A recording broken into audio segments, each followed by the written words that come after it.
നമുക്കിന്നൊരു സാധനം ഉണ്ടാക്കിയാലോ? ഇതിന്റെ പേരൊന്നും എനിക്കറിയൂല, പക്ഷെ തിന്നാൻ ടേസ്റ്റ് ഉണ്ട്. ഒരു പാൻ എടുത്ത് അതിൽ ലേശം വെള്ളം ഒഴിച്ച് കുറച്ച് ഉപ്പ് ഇട്ട് കുറച്ച് മഞ്ഞൾപ്പൊടി ഇട്ട് അതവിടുന്ന് ചൂടാക്കുക. ചൂടായ വെള്ളത്തിലേക്ക് കഴുകി വെച്ച പാസ്ത ഇടുക. അതവിടുന്ന് അങ്ങനെ തിളക്കട്ടെ.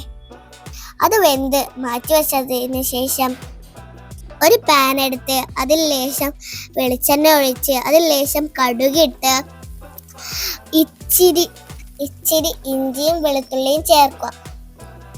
അതിനുശേഷം അരിഞ്ഞു വെച്ച സവാള ചേർത്ത് നന്നായി വഴറ്റുവാനാണേ. അതിലേക്ക് ഇത്തിരി മുളക് പൊടിയും മഞ്ഞപ്പൊടിയും ഇടുക.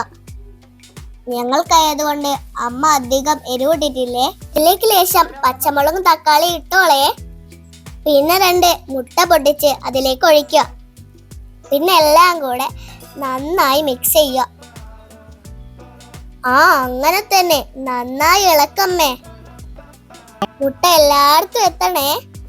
അത് ഇളക്കി നല്ലൊരു മസാലയായി കഴിഞ്ഞാൽ അതിലേക്ക് നേരത്തെ വേവിച്ചു വെച്ച പാസ്ത ഇടുക.